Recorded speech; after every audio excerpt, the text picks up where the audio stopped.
today we'll be talking about the foundational stones that support building blocks. But before we do that, I'd like to tell you about who we are as Boundless Wisdom. So in terms of who we are as Boundless Wisdom, we are a diverse and multi-generational team that is obsessed with infusing hope and helping people to access wisdom and inspire action. So if you are working with us, be prepared to immerse yourself in a courageously authentic journey, because we love introspection, we love reflection, we also love life-changing application. And who we are not is we will not try to fit you into a box. We will not try to make you fit into specific methodologies. What we do though is that we create, we connect, and we make unique experiences, learning experiences that help to access boundless wisdom. So as wisdom guides, we journey alongside individuals to help them on their journey so that they can infuse hope, so that they can access their boundless wisdom and they can be inspired to act. And today, I'd like to welcome once again our thought leader and our guest, Colin Kuhn. Colin, there you are. So for those of you that joined us last week, you would know that I gave quite an interesting introduction to who Colin is. But today, I just want to let everyone who's here know that Colin has had the privilege of working with businesses and professionals to help, fuse training, coaching, and facilitation so that they can get the best results. They can have, innovative solutions, creative ways of approaching results. He's helped these individuals and these teams to set, goals that are both, inspirational, but they're also audacious. So that is who we have with us this evening. So Colin, I'd like to welcome you officially. Thank you so much. Good to be back. Yeah. So Colin, last week we touched on a couple of things. We spoke about where the origin of enabling conversations started, or what the origins were. We also spoke about how enabling conversations were different to daily conversations that we have. And then we spoke about who can have these enabling conversations. Please just give us a brief review or a brief recap on just those three topics. Where did they originate, enabling conversations? How are they different from daily conversations, and who can have them? All right, so good evening to everybody. It's great to see everybody here this evening. I know how busy you are at this time of the year, and I certainly am hugely appreciative that you spent some time or taken some time out of your day to spend with us. My and Amar's job today is just to give you a deeper insight into enabling conversations. And if you leave at the end of today's session with just some way or some new insight that'll help you have conversations differently, we will have done our job. So I think it's as I said in the previous session, it's quite a strange concept to be having a conversation about conversations, because that's exactly what we're doing. And yet conversations permeate every single part of our lives. If we lived alone on a desert island, we would only have a conversation with the birds and with ourselves. But we are surrounded by people, and we have conversations all day, every day, with family members, with our partners, and with our parents, children. We have conversations with clients, with team members, with our bosses, with our friends. And if you just look around and see the way in which conversations are held and how badly they're held on a day-to-day basis, you'll realize just how important this topic is, because so many of those conversations that we do have and that we observe other people having in organizations, in families, etc., are incredibly disabling. We have conversations where we are autocratic and domineering with our team members, and we disable them. We demotivate them and disable them. We think that by giving advice and giving suggestions to our children when they come and ask us for help is enabling them, and in actual fact, we disable them. We undermine their own ability to find solutions for themselves. If we have conflict situations within our organizations, within our families, between ourselves and our friends, the way in which we have those conversations will determine whether you enable that relationship or disable that relationship. And I think, just as an example, and one of the examples I gave last time was, if my wife and I were having an argument about how to discipline the children, the way in which we have that conversation is going to determine the extent to which we enable our own ability and our own alignment in disciplining our children, for example, and creating the discipline that we want for our children. We disable that just in the way in which we have the conversation. So they're vitally important. The other thing is that we do have research that says that, at the heart of so many organizational, family, relationship issues are conversations that are being held badly or conversations that are not being had at all. And I encouraged the delegates in our last session just to think about and to create a bit of context for themselves. And I'm going to encourage you to do the same thing again today, is just think about those conversations that you've had that have gone incredibly badly for whatever reason. You've had arguments, they've had a horrible outcome. Both parties have left feeling disgruntled or frustrated or angry. Think of those conversations that you kind of, as like Groundhog Day, you seem to have the same conversation with the person over and over again. You find yourself saying the same thing over and over again, and you hear them responding in the same way over and over again. You covered the same territory. And then third, one of my favorite is, what are those conversations that you are avoiding having? And I'd like you to just listen to today's session just through those glasses. Just put those ideas, those events or those situations in your mind, and then just listen in that context, because it'll make your experience a whole bunch richer. Mm-hmm. And so you asked me the question, when do we have these conversations? And yeah, I think the thing that for me is that we are presented on a day-to-day basis with multiple opportunities for having enabling conversations. And our choice to either step up and have those conversations to start with, the way in which we show up in those conversations, how we have those conversations, and the distance in time between an event happening and the conversation being held will determine whether it's enabling or not. So do we actually have the conversation? Do we step up and have the conversation, even those tough conversations? How do we show up in those conversations? How do we present in those conversations? How we have the conversations, and how quickly do we have those conversations are all indicators on how enabling the conversation is going to be. So that's kind of the starting point. So if you think about it, what would typical opportunities be for enabling conversations? And I've got a whole series of them, and just to give you an idea as to what they could be. It could be when a team member goes the extra mile, or a team member achieves something really good. Someone is struggling with a task, they need some help. Someone approaches you for help. Meetings and the way in which meetings are held. Someone asks you to solve a problem for them. People are taking on new projects. Someone drops the ball or performs badly or breaks the rules or violates an agreement, are all opportunities for enabling conversations. And some of the examples we gave last time is a child coming to ask you for help with their homework is an opportunity to have an enabling conversation. A team member approaches you and is really struggling with their emotional well-being or their mental health. They're overwhelmed, they're confused, they're frustrated, or they're feeling depressed. How do you actually engage with them in that moment? Is an opportunity for an enabling conversation.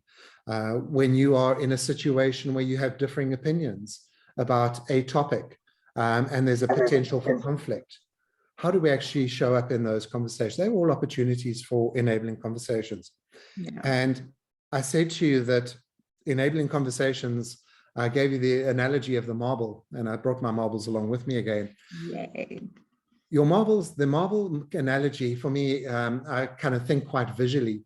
And it's a nice analogy because if you imagine our life as we kind of travel along through our lives, through our days, through our weeks, etc., we constantly have surrounding us in various places that we travel, we have these marbles. They're kind of all around us.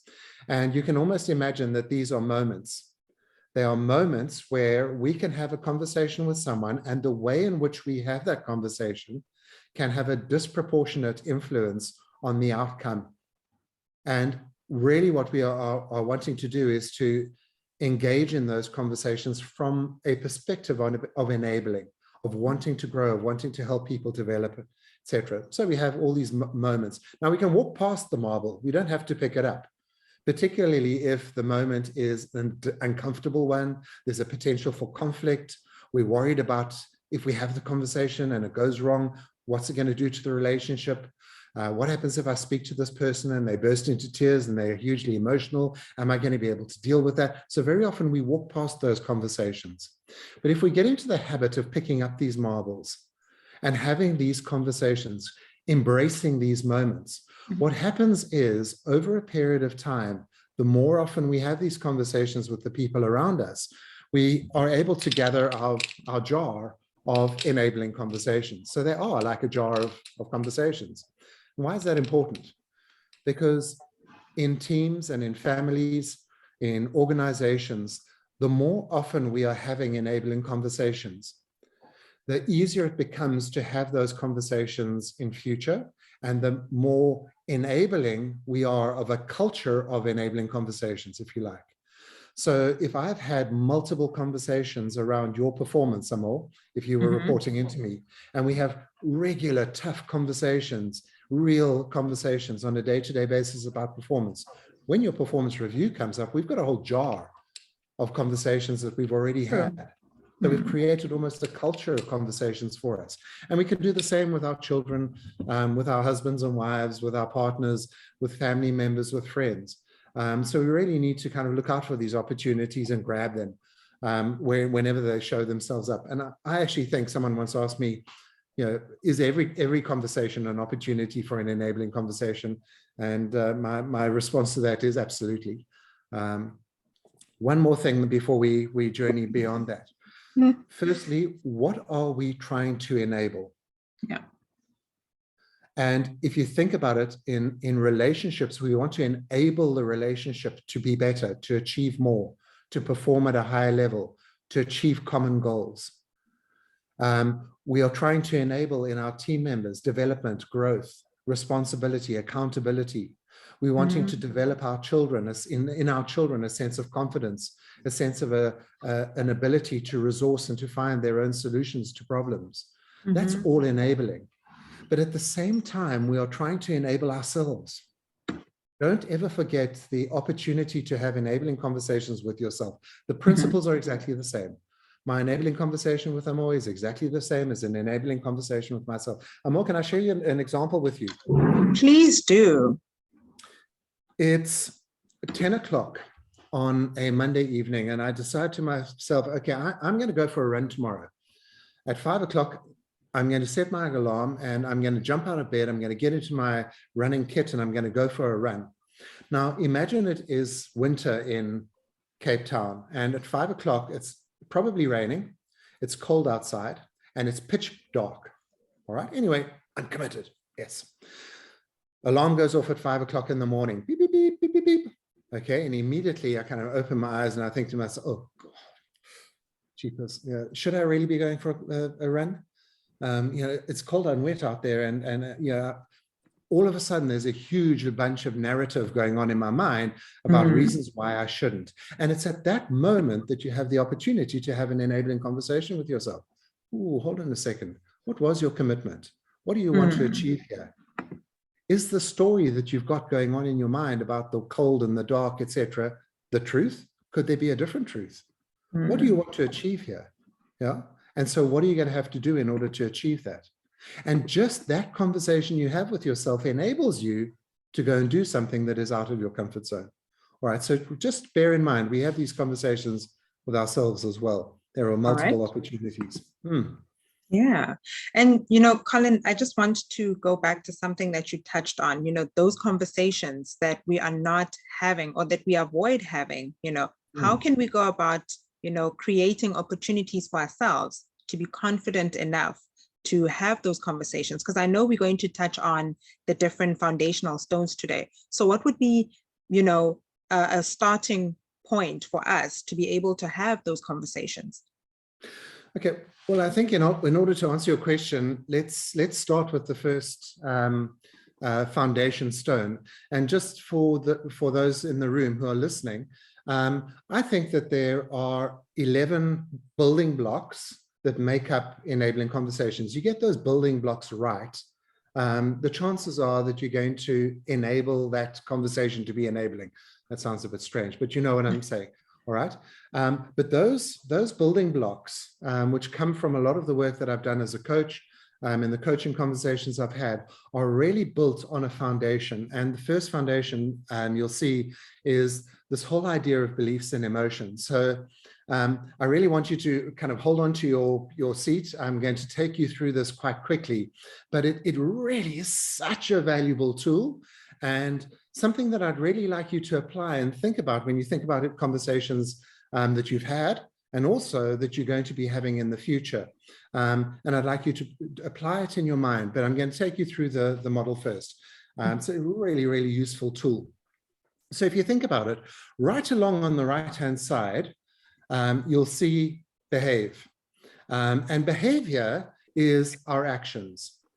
It is also our reactions and our responses, what we do and don't do, what we say and don't say. All right. And in an organizational environment, it's how people perform. All right. So if you think about behavior, behavior is everything that we do or don't do, everything we say and don't say. It is our performance, it is our reactions, it is our responses to the world around you. Okay. And what we are wanting to do in enabling conversations is to enable behavior, enable performance, enable decision-making, enable growth and development, enable and encourage people to do things they haven't done before, or do things differently to what they've done before, or not do things that they're doing that are actually quite destructive. It all focuses at the end of the day on enabling a behavior. All right. So hold on to that for a second. Now, we know from the science that all human behavior is driven by emotion. We run away because we're feeling scared. We hide because we're feeling worried or apprehensive or threatened. We hit someone or shout at someone, which is a behavior, because we're feeling angry or frustrated. We hug someone because we're feeling affection. We jump up and down with a smile on our face, which is a behavior because we're feeling excited or joy. All right? Emotions drive behaviors. Very important for us in having enabling conversations, because if we're wanting to enable change in other people, in relationships, in our team members, in our children, in our spouse, we need to understand the emotion that drives the behavior that we are dealing with. Okay? Now, the problem is that we cannot just change emotions. If I was to say to you, Amor, I want you to feel depressed. Ready? Feel depressed. Not quite. Feel excited. Ready? 1, 2, 3. Feel excited. We can't choose an emotion. Okay. And so we struggle with this thing, because what a lot of managers tend to do is they walk through their team saying, come on, guys, feel proud, feel motivated. Come on, feel like you're part of the team. You know, feel confident. You can't tell people how to feel. All right. So there must be something else that drives an emotion. What is it? Because if we know what that is, we can then drive emotions that drive behaviors. And the thing that actually drives emotion is thinking. What do we think about ourselves, about the world around us, about situations and events that we find ourselves in, and circumstances that we experience on a day-to-day basis? What do we think about those things? Because you'll see, what you think about your boss, about yourself, about the business, about guests, about the team, what you believe about your family, about your parents, about your friends, about situations. The story you are telling yourself about those situations shapes how you feel about it and ultimately how you respond to it. And how powerful are these stories, Colin, in just the way that we approach enabling conversations? They're absolutely critical to the way in which we have the conversations, because if we are not aware of different interpretations about the same situation, a husband, for example, will throw his let me give you a husband and wife example and excuse the overgeneralization. A husband might throw his dirty socks on the floor and think that they're two pieces of material lying on the floor. What's the big issue? He feels completely relaxed about it, and therefore that's why he threw them on the floor, which is the behavior driven by the emotion, because he believes that they're just pieces of material on the floor. His wife may enter the room and see the socks on the floor and have an absolute fit. She'll scream and shout and rant and rave.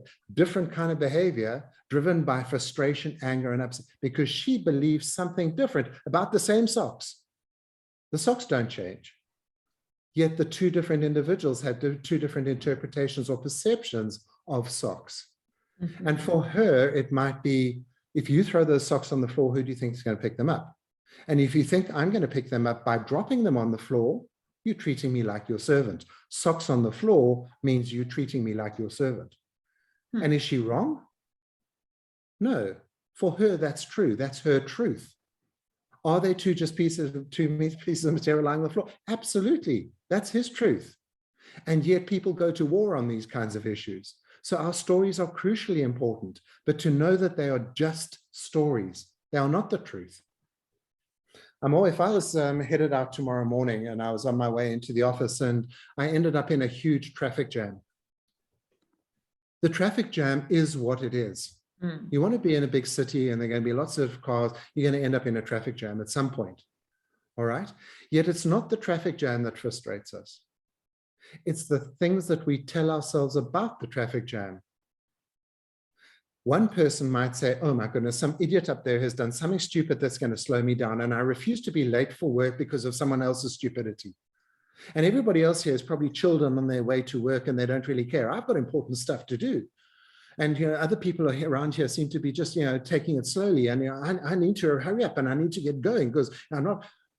If that's your conversation, it's going to cause you to feel anxious, frustrated, and angry. And how do you then behave? You weave in and out of the traffic, you hoot at people, you pull horrible signs at them, and you shoot down the emergency lane. Why? Because that's the interpretation that you have.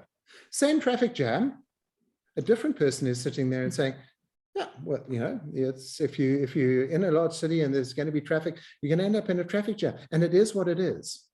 And I just happen Colin, to be here at this moment. I'm sorry to interrupt, but I'm smiling like this because as you are talking, I'm just wondering, what stories are we telling ourselves? And I'd like to hear from our audience, because this traffic jam story just sparked something in my head. So I just want to know from, our participants, what sort of stories are you telling yourselves, either about, your job or your family or your friendships, your relationships? Please put that in the chat box as Colin is, taking us through some of these concepts. But more importantly, we'd also like to hear you. So you're welcome to put your voice in the room as well. You just need to obviously make us aware that you'd like to put your voice in the room. So tell us what stories you've been telling yourself about different areas of your life. And, and I'm very curious then, Colin, to hear how we can move from just having that interpretation or meaning attached to an incident to maybe having a different way of looking at it. Okay, well, let's quickly apply it to enabling conversations, because those stories that we have about situations, they come from past experience. So beliefs only come from past experience. A child only knows that a snake is dangerous because they've experienced either a dangerous snake or they've experienced an education that has taught them that snakes are dangerous. That's how they develop a belief, all right? Someone who is terrified of dogs, okay, they have a belief that all dogs are dangerous. That's only being created by them having experienced a dog bite or a parent being bitten by a dog or a friend or whatever it is. So experiences shape beliefs. So when we have enabling conversations with people, what we are doing is we're creating a belief in those we have the conversation with, that their opinion matters, that we care enough to really listen, that we are genuinely interested in what they have to say. We are enabling them by asking them questions and allowing them to think through it, which makes them feel more comfortable and more confident. And what behavior do we get? All right. So we shape the beliefs that people have of us just by how they experience us. All right. That's why enabling conversations are so important.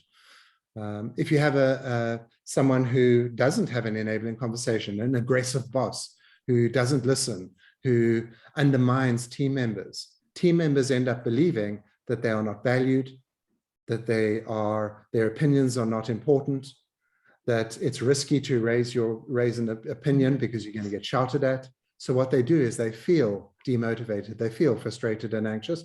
And what do? They close up and they don't communicate anymore. And the manager sits there and says, but I don't know why my team never talks to me. Well, what have they experienced? All right. So there are multiple opportunities here. Having enabling conversations with people creates an experience for them that encourages them to find their own solutions, builds their motivation, builds their confidence, builds their belief in themselves, and therefore allows them to be enabled in the future. All right. Yeah.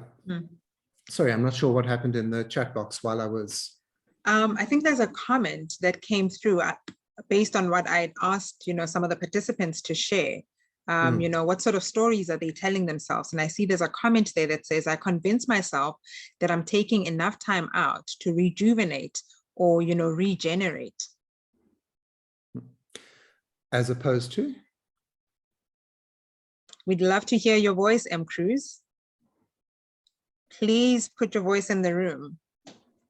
Sorry, I lost my mouse. No problem. I went off in my brain thinking about something that you said, Colin. And then when we were asked to put stories that we tell ourselves, I think I might have gone off tangent a little bit, but convincing myself that I'm taking enough time to rejuvenate and regenerate, even though I know it's not true. And not rejuvenating and regenerate impacts all the relationships that you have.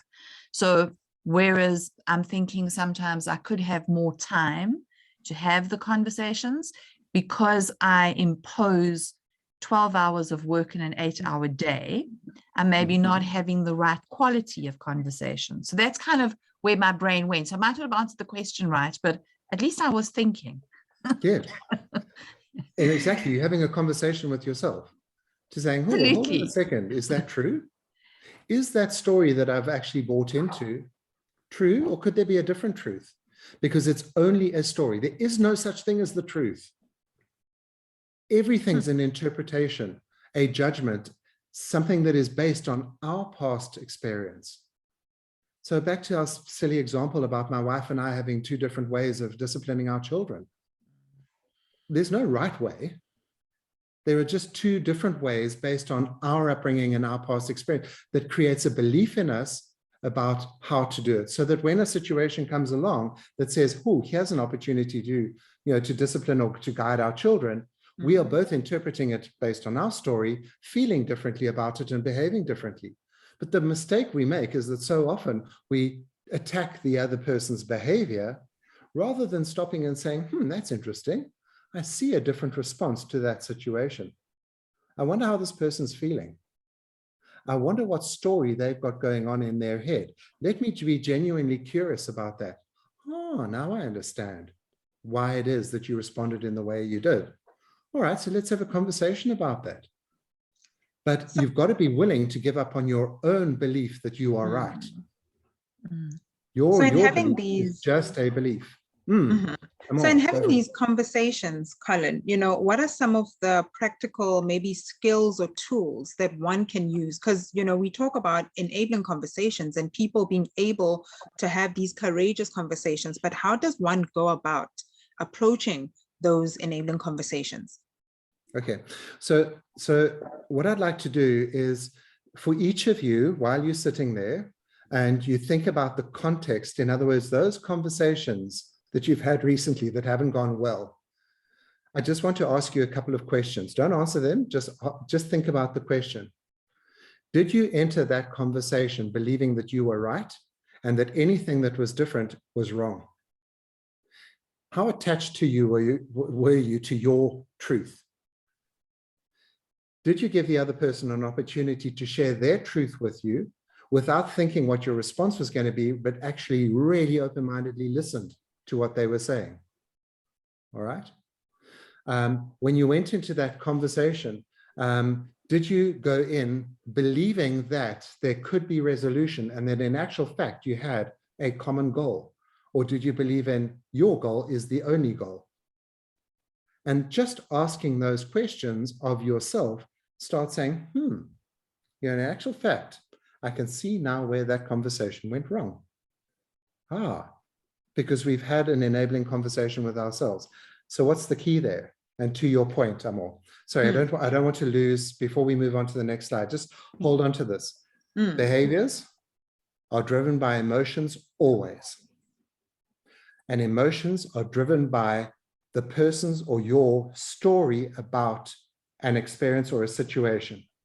So when the situation happens, people immediately jump to conclusions, make assumptions, make judgments, interpret the situation, which causes them to feel a certain way and behave in a certain way.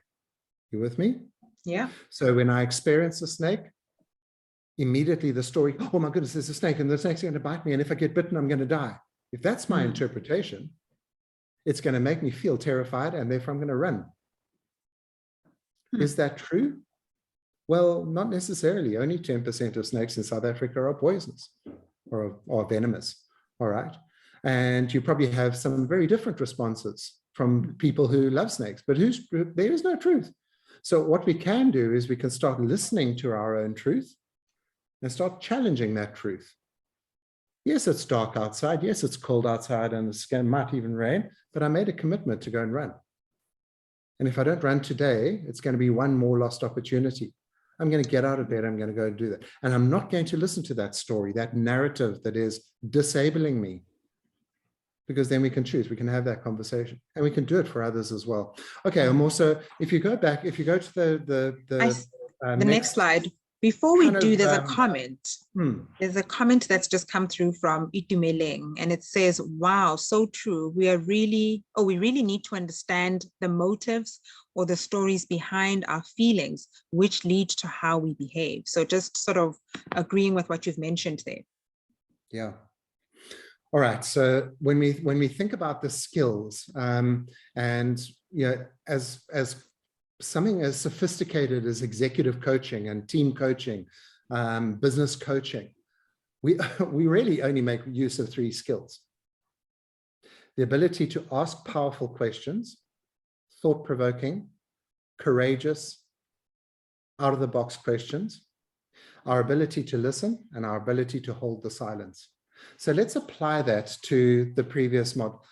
Questioning, silence, and listening. And you'll see what I've done is that this is called a milkmaid stool. It's got 3 legs, and enabling conversations rest very firmly on those 3 legs. Those 3 legs have to be there in order for enabling conversations to happen. Okay, so we have to ask questions. We have to be genuinely curious. Hold on to that. Genuinely curious. What's going on here? We have to listen open-mindedly to the answer and the response. And we also need to allow for silence. And I'll talk to you about those now. Okay, so let me think of an example. My daughter comes running into my office and says, Dad, I've had a fight with a friend and the friend doesn't like me anymore. And they've said that they're going to cut me out of their lives and they're not going to invite me to their party. And I don't know what went wrong. Lots of story. They're sharing their story. And I can see that they're really upset. And they're wanting to know what to do. Action. All right. So what we need to do is to have an enabling, we need to be genuinely curious. Tell me more. What happened? When that happened, how did it make you feel? And when you felt like that, what did you do? Oh, well, Dad, I just left and I walked away and I just felt so terrible. And okay, so that's what you did because you were feeling. Yeah. That's what and what do you believe about yourself? And what do you believe about the other person and about the situation? And they'll share with you what it is that they believe. What we're then doing is we're asking questions that are encouraging them to challenge that belief. And so could there be a different truth? Could something different have happened? All right. And if that were true, does that make you feel any differently? And so what are you going to do differently this time? All right. What would you have thought of doing? If I wasn't here, what would you have gone and done tomorrow? All right. And what are you trying to achieve here? What would you like for the relationship? And so is what you're going to go and do actually helping that? So how could you have done this differently? All right. And how would you have to feel in order to do that? And so what choices are you going to make about what you believe you're capable of doing? And, So in and all it drawing is about genuinely asking questions. Yeah. Mm-hmm. And in drawing her out, there must be an element of reflection then that you are encouraging in the person, right? Absolutely. We are giving them the opportunity to understand the choices that they make around their behaviors and the impact that they've had, what outcome they're actually wanting, and therefore how could they behave differently. And when they get stuck, how are you feeling that's preventing you from moving forward? What beliefs do you have about yourself and your ability and about what could go wrong? Because they'll say, well, I don't want to go and approach them because what happens if it causes them to upset? Lots of story. Okay, so hold on to that story for a moment. Could there be a different story and a different story?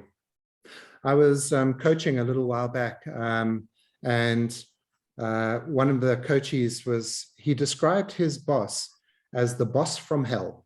It was a woman, and they used to fight all the time about everything, to a point where he was ready to leave the organization. A really kick-ass job. He was earning good money and was about to abandon this organization because he had labeled her the boss from hell.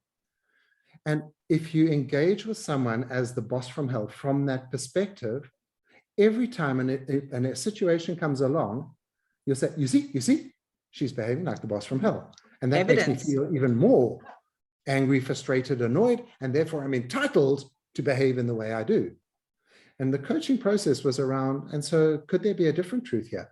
What if this person was sent into your life for a reason? To teach you a lesson that if you don't lean into and you don't learn, you're going to come across bosses in the future that are going to be exactly the same. All right. So what if she's your greatest ally for learning? So replace boss from hell with greatest ally for, they're both equally true.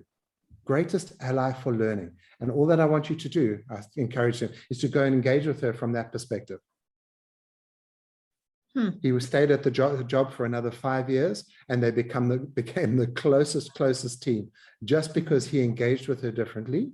And when he engaged with her differently, it changed her belief about him, which made her feel differently about him, which made her behave differently towards him, which made him say, oh, you see, goodness. So that whole shift in perspective, and just how the person views the other is what created a different outcome.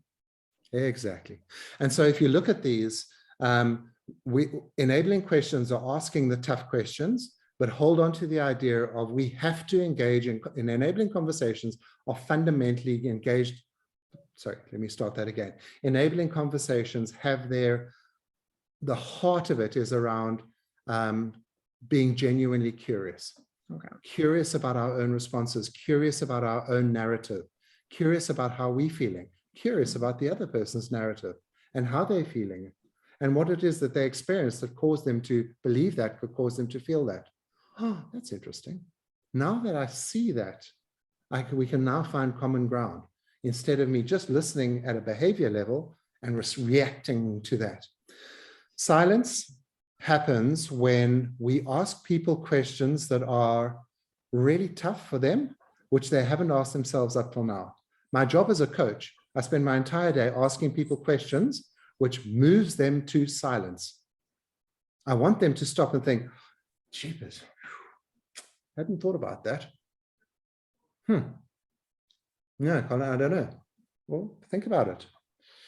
No, and how interesting is it, Colin, that, some of us are not comfortable with that silence. So the minute there's that silence on the other party and they're still thinking, we want to quickly jump in and fill the silence with something.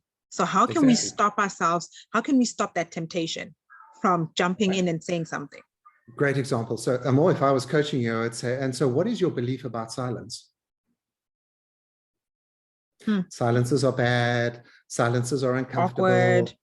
Silences are awkward. Well, what if that were not true? What if silence was the place where real work gets done? And that if we deprive people of silence, we deprive them of the opportunity to be enabled, to think about questions that they haven't asked themselves up till now, or that they've avoided answering up till now. Silence is the place where real work gets done. And our job as enablers is to ask the questions that people haven't considered up till now that moves them to silence, and then hold that silence for them. Because it's in the silence that work gets done. So it's in the silence then that introspection and reflection about one's belief and stories comes in, right? And how they're feeling. And what they experienced that caused them to believe that. All of that. We can ask questions about all of those. And the other one is to listen very carefully, because being present, which is one of the building blocks of enabling conversations, being 100% present in the conversation means that when someone answers, you then ask a question about the answer that they've given. So if you said to me, yeah, but Colin, I'm not sure what to do. Well, what have you thought of doing? Well, you know, I've tried this, that, and which one of those worked? And what are you trying to achieve here? Okay, so what else could you think of? So we constantly kind of think, if we listen carefully, all we have to do is ask questions about the answer that the person has given us, so that we're guiding their thinking. And you can get someone to move from here to here just by asking them questions, with telling them nothing, giving no advice, no suggestions, none of our perspective on how they should do it. Just get them to think, and then encouraging them to move to action to go and do something about it. Sorry, Amor, you look like you're about to hop in. Yeah, listening is tough, you know, not for everyone, but for some people, myself included. So how can one cultivate that skill of active listening? What are some of the tips or some of the things that one can do to be in the moment and to be present? Amor, it is purely a conscious choice. I consciously choose to be in this moment right now. And I choose to keep my mind quiet, my own opinions quiet, my own narrative quiet. I choose to create an environment where I can engage with this person, look them in the eye, lean into the conversation. I choose that. I consciously choose it. And the more you do it, action drives change. The more you do it, the more that becomes your way of listening. We hardwire ourselves for listening when we practice and practice and practice, but you've got to consciously choose to do it. You can't, it can't be a reactive process. You don't listen by accident. You listen by choice. Intentional. And I see, talking about intentional, there's a comment from Shengi, and she says, I love silence. Sometimes we are lazy to think or act, and silence helps us to kick out, to kick out of that when it's held well. So it's about holding the silence well. Thanks for that comment, Claire. Good. When does this become particularly difficult? Is when we have conflictual opinions with other people. Our story is different to their story, same situation. Emotions go up, and as soon as our emotions go up, our rationality goes down. Okay, and that's the time when we have to really consciously practice putting our own story aside and saying, oh, hold on a second. I'm getting all wound up. I'm listening to my emotions. I'm getting frustrated. What's going on for me? Park that for the moment and show genuine interest in the other person. Genuine curiosity, genuine interest. Curiosity. Because if I respond from my anger, from my frustration, all I'm going to do is create positional, we're going to get into positional space. And all that's going to do is ramp up conflict and disable the conversation. Yeah. And there are real skills around that, how to build safety, how to build reduce threat in conversations, particularly when emotions rise. Well, I do want to go into the third of the building blocks, or sorry, the third of the foundation stones, just so that we can kind of close the loop, because I do want to open up for some questions. So I love this. Sorry, I'm looking across here because I've got another screen on the side. If you have a look at the quotation there, it says, if you want something that you've never had, then you've got to do something that you've never done. Makes sense. So if you want something you've never had, you're going to have to do something that you've never done. All right. So to my daughter who's got a problem with that, okay, so what is it that you've never had in this relationship, and what are you going to have to do that you've never done in order to get that? All right. If you've never had enabling conversations now, what are you going to have to do differently in order to get a different result? Okay. So how does change actually happen? And what are we trying to do here? We use questioning, silence, and listening so that we can build insight and awareness. I'm wanting ourselves and others to become more aware of what's going on for them. Are you aware of how you're feeling? Are you aware of what you believe? Are you aware of where those beliefs came from, what you experienced that caused you to believe that? Are you aware of how your behavior might be affecting others? Are you aware of what you're not doing? Are you aware of how you're feeling that's preventing you from doing that? Are you aware of just how hooked you're getting every time you're faced with creating awareness? Coaching is all about awareness. I ask questions to help people become aware of what it is that they're doing or avoid doing, what they're thinking, what story they've got going on in their heads, where that story came from. So awareness is always the starting point for change, because we cannot make choice unless we're aware. It's only when we become aware of our emotions, aware of our stories, that we can make conscious choices. That's interesting. Let me see if I can change that story. I'm going to change her from boss from hell to my greatest learning partner. I can consciously choose that because I'm aware of how my attached label is actually affecting my relationship with her. All right. But you couldn't have made that choice if you didn't have awareness. Third one is that we are always trying to move people to commit to action. And so what are you going to go and do? Do. Why do we want people to do things differently? Because it's only when people do things, it's in action, that we create change. You can't think your way through change. You can't analyze your way through change, plan your way through change, strategize your way through change, conversation your way through change. You can only act differently, which creates different outcomes.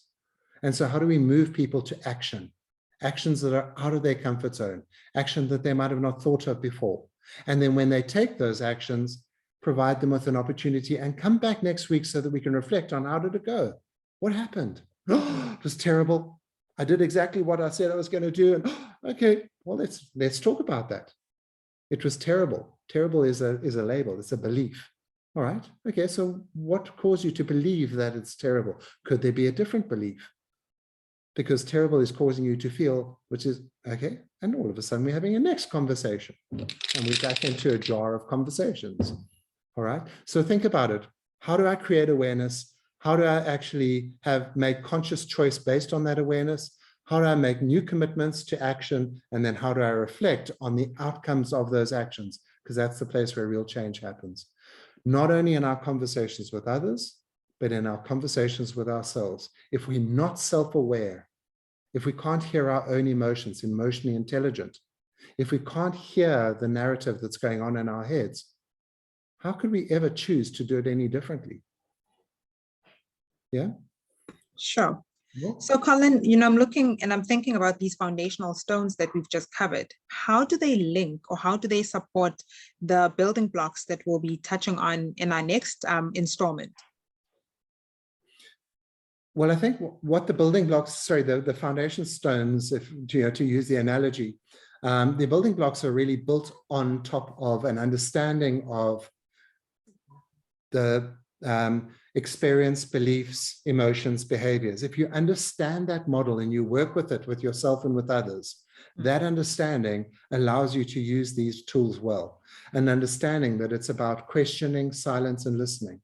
An understanding that our intention is to build awareness, to move someone to making new choices, to committing to action and reflecting on those actions. That's kind of on the thing that you're building these on. And then these 11 building blocks are almost like the tools that you have, that you use. And as I said in our last session, those 11 building blocks, you can use them in two ways. Number one, you can learn the skill.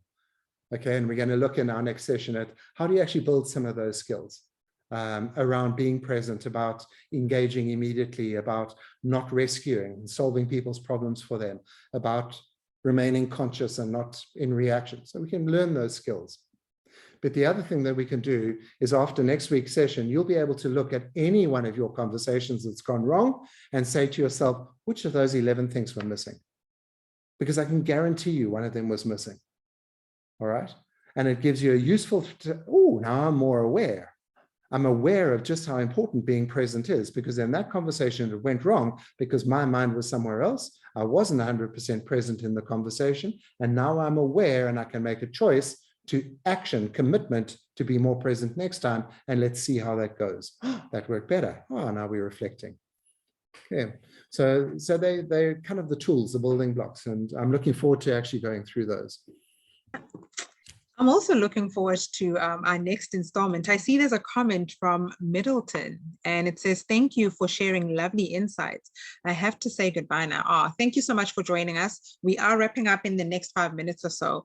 So, Colin, we've touched on, the beliefs and emotions, as well as the skills that are required and the change that forms part of these foundational blocks. And next week, I know that we'll actually be unpacking these building blocks. But I want to find out from, our audience and our participants, are there any questions? Are there any, I don't know, contributions, inputs, reflections that you'd like to share with us before we wrap up? We'd really like to hear your thoughts. We'd really like to hear your voice in the room. So please just share with us what has maybe stood out for you. If there's any question, also pose that question. So maybe Colin can tackle that question. And Abo, I've got an invitation to set for, or a challenge to set for the team when we've heard any questions or any thoughts. Anybody wanting to put their voice in the room or? No. Okay, so let me make the invitation or throw out the challenge. What I'd encourage you to do is in the next 24 hours, 48 hours, in the run up to the weekend, I would like you to be super conscious. And what that means is I really want you to think about what you're thinking about. Think about how you're feeling.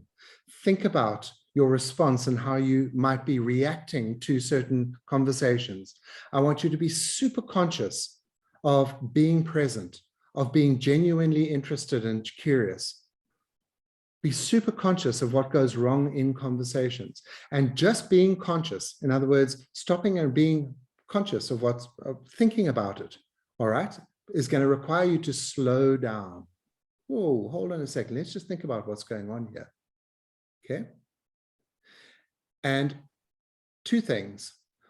When you are feeling angry, upset, frustrated, annoyed, or whatever it is, ask yourself what you believe about the situation, about yourself, and about the other person. And ask yourself then questions that challenge that belief. Could there be a different truth? Am I looking at this in only from one perspective? Have I become very attached to my way of looking at the situation or about this person? All right. Very simple example. All taxi drivers drive badly. Seriously? As long as you believe that, you're going to keep on looking for taxi drivers driving badly to reinforce your beliefs. And so we need to stop and say, hey, I wonder if I looked out for taxi drivers. Oh, not all of them drive badly. Right? So that's a label that which makes me feel differently, which makes me respond differently.